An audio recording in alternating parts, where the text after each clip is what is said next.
जेजुरी येथील वारकऱ्यांच्या अपघातातील मृतांचा आकडा वाढला. उपचारादरम्यान आणखीन एका महिलेची प्राणज्योत मालवली.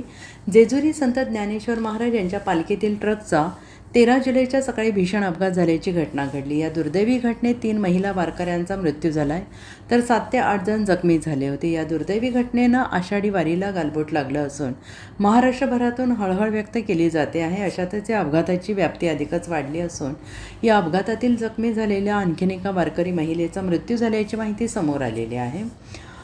याआधी 3 महिला वारकऱ्यांचा मृत्यू झाला आहे. अनुक्रमे राजश्री शंकर भोसले, माधवी राजाराम सरवडे, नंदा पवार या 3 महिला या अपघातात मयत झाल्या असून या 3ही महिला सांगली जिल्ह्यातील होत्या. अशातच आता आणखीन एका महिलेचा उपचारादरम्यान मृत्यू झाला आहे.